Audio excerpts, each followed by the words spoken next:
So this time, it's my second project car, which I just got last year. It's a 2003 Honda Accord V6 Coupe EX with leather.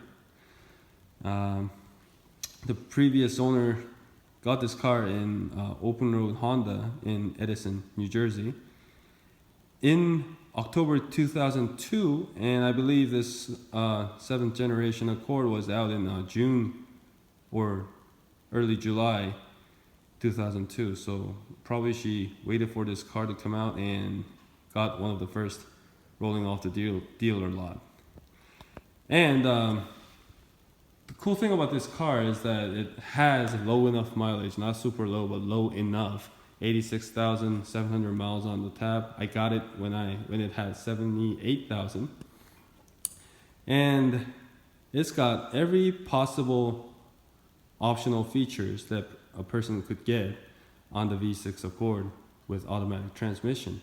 So beginning with the exterior, you can see right here, it's got a factory HFP body kit that rolled off the lot with it, and it's got all the documents in the car. And I believe these 7-inch wheels also belongs to a V6 manual coupe, but also optional on the automatic version. So the previous owners decided to get that. I'm going to show you how the body kit looks like. I put that VTEC sticker on by myself.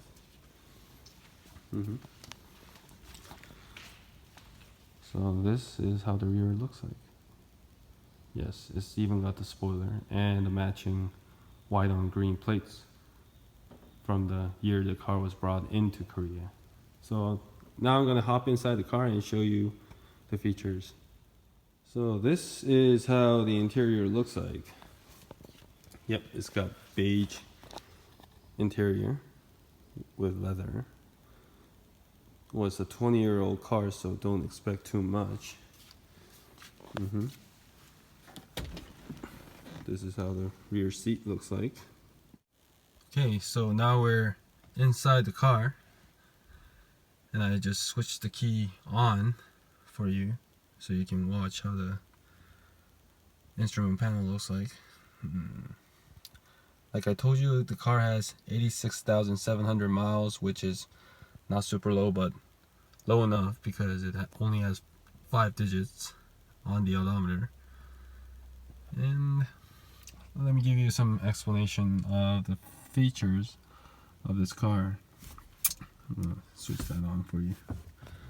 Okay, so you can't see pretty well, but the car has its power sunroof, and Honda cars used to have the sunroof controls on the left side where your left side knee is, and the button next to it, you can't see it well, but it's a traction control and fog lamp.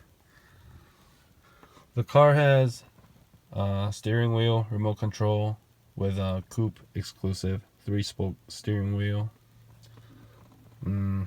At first I thought the lamps were burnt out on the steering wheel remote control, but actually they don't illuminate, so that's a kind of a bummer. And on the center panel right here, the only thing missing from a fully loaded Honda Accord is the navigation system, which the previous owner decided to skip that because she probably had plans to come back to Korea with this car. Then the navigation system for American market should be useless. So that is the only feature the car is missing. The car has the chromatic mirrors with a compass on it.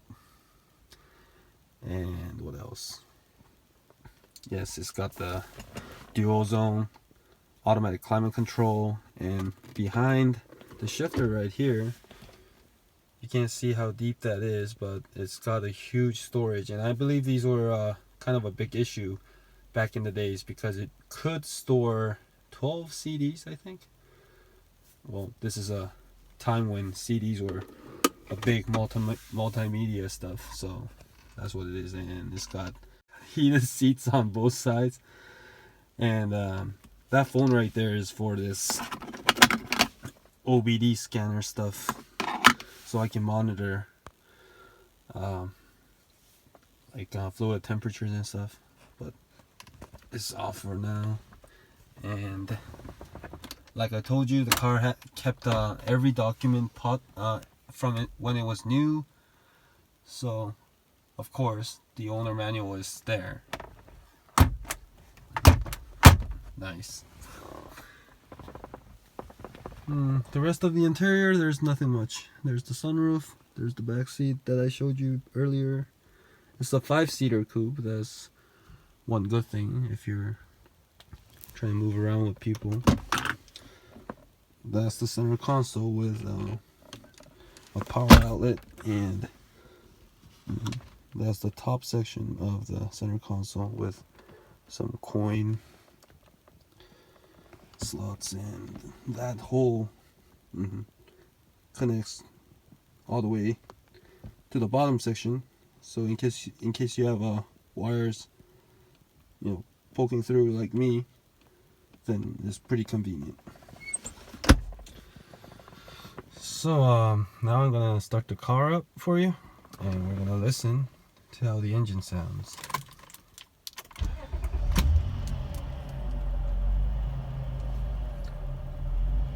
Pretty neat, except the car has kind of a rev drop right after it starts up. I'm gonna open the window for you.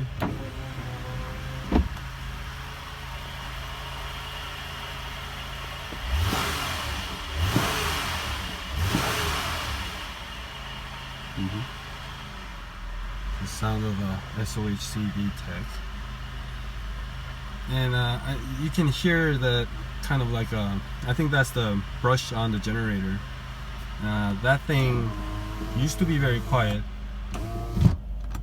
before it got warm and humid, but whenever summer comes, the car makes that brush noise on the generator, and I'm gonna have to figure out why it's doing that and how I'm gonna solve that. So the car also has a maintenance lamp on. Well, I haven't tried putting the scanner on, but gotta figure out what that is, and plus the airbag warning lamp. But for airbag warning lamps, I don't think that's a big problem, because cars like 20 years old, they just light that up just in case you wanna visit inspection, make sure that your airbag is functioning. So this is the engine bay, and as you can tell, it's pretty clean. It's got low mileage, and the previous owner loved this car very much that she brought it from United States and had it for another 20 years. I mean, not another, but another 17 years before she sold it off. So it's got a pretty nice condition inside the engine bay. Pretty neat.